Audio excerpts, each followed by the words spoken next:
previous owner of a fabulous facelifted first generation M2 and an M2 competition, I've got a few thoughts I want to share regarding the new BMW M2.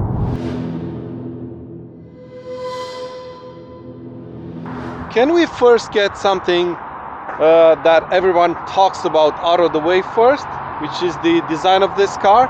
Now, I know looks are subjective, so there's no good or bad takes, but I just don't like the look of this car, like, at all. And it looks like someone from BMW went to Walmart one day, went to the aftermarket body kit section, took one off the shelf, tried to fit it to the car, and then when they realized that they don't have enough time to finish it, they just said, screw it, we'll sell it like this. This is how the M2 looks like to me. And don't get me wrong, I totally understand why this car looks the way it does. The world has changed and people want more flashy stuff nowadays. People want to stand out more, most of the time for the wrong reasons, but that's a different discussion. And they want people to know that they paid lots of money for the thing they've purchased. So yeah, I understand why this car looks the way it does. But also, can someone explain to me why M cars nowadays have such ridiculous wheel gap? I just don't understand. Why do you make me pay a huge amount of money for what is supposed to be a sports car, and then you give me the wheel gap from a BMW X3? It's so annoying to pay so much money for these cars and then needing to shell out $2 grand more just to fix the ride height and the wheel alignment. The interior is excellent, I do have to say that. Materials, fit and finish, seats, everything is very, very good. Even this controversial screen I found to be very nice and quite easy to use. It's bright, the colors are very good, it has a good level of customization, so yeah, I just love this interior quite a lot. If there's any criticism to add here, and it is just a tiny amount, is that somehow they've made this car bigger, but lost a few centimeters in headroom in the back. And also, of course, the removal of physical buttons and integrating those functions into the huge screen on the dash.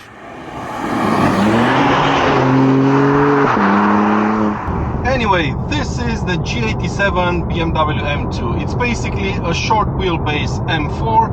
BMW didn't really bother to do much changes. They just added all the bits from the M4 in a smaller chassis. They even gave this car the staggered wheel setup from the M4. You get 19-inch alloys on the front, wrapped in 275 Michelin PS4S, and the rear gets 20-inch alloys wrapped in 285 wide tires on a 2 Series. My God.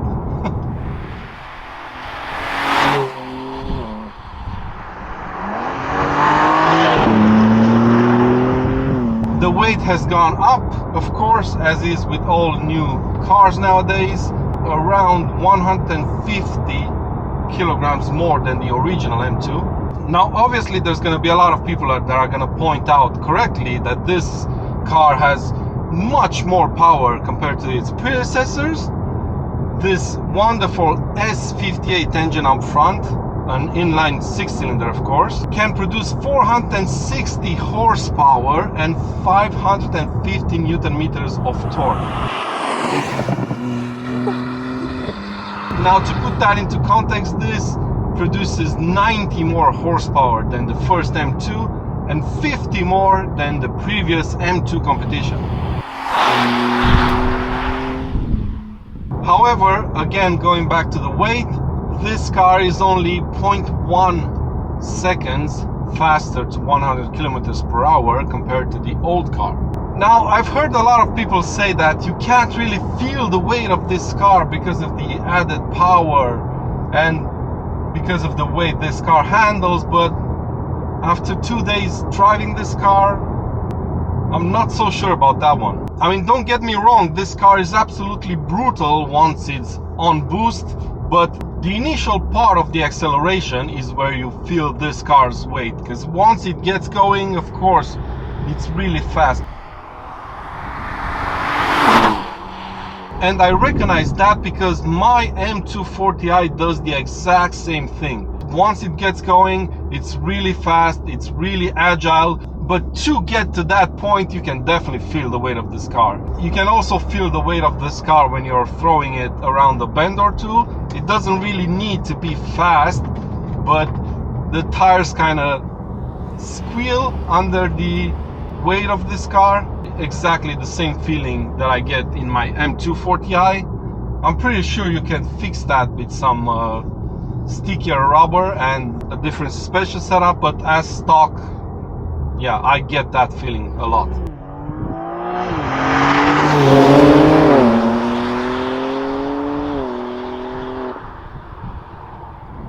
Handling is very good in this car. It sticks very well to the road.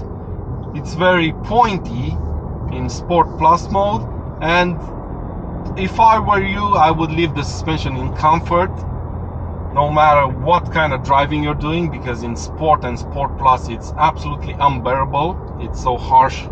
I don't know what BMW has been thinking with this. Maybe it's gonna work on a track with super smooth tarmac, but as soon as there's bumps on the road, the car gets unsettled quite fast.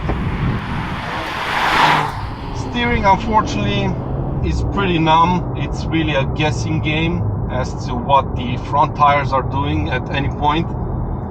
Yeah, like I've said, it's very quick to react to your inputs. The car feels very pointy, especially when you put the steering in Sport or Sport Plus, but there's a big disconnect between you and the front axle.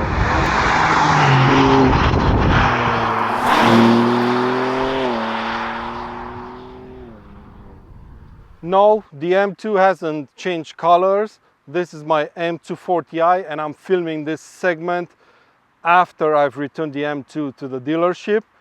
And I've only had the car for a couple of days and I've driven it non-stop, and unfortunately I didn't leave enough time for filming and talking about the car.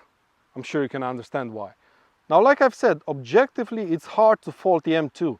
It's properly fast, it handles great, and it's quite practical as well. However, there's one massive problem. And before we get to that, I want to mention a couple of smaller ones. First off, the 8-speed ZF transmission. For me, in an M car, that's a big no-no, especially after I've owned the previous M2 competition equipped with a DCT.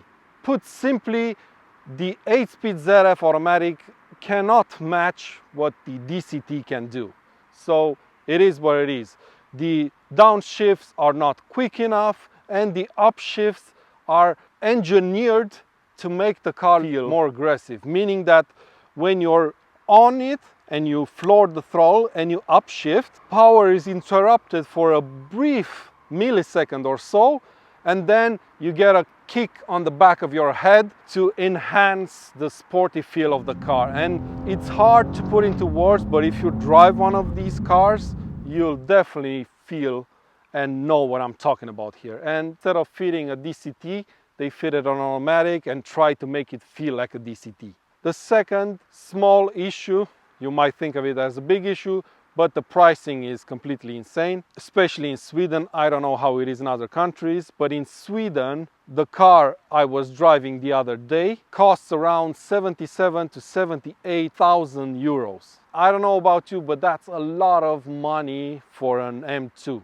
And for context, this car is similarly equipped to the M2, costs around 17,000 euros less. And because BMW figured out that they couldn't sell a lot of these cars, they discounted them even further. So this was 52,000 euros, which is a whopping 25,000 euros less than an M2. It all depends on if you trust the market or not, meaning that do you think M2s are going to hold their values in your country? Then go ahead, buy one. I don't trust that the Swedish market is going to do that, so I stayed away from it.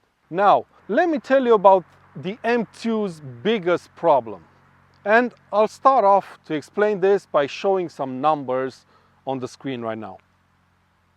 Try and guess what these numbers are and what they refer to. Got it? All three cars shown on the screen they are exactly the same car. There's a couple of centimeters difference in size, a few kilograms in weight, and that's this car's biggest problem as far as I'm concerned. It's no longer a 2 Series, it's no longer an M2.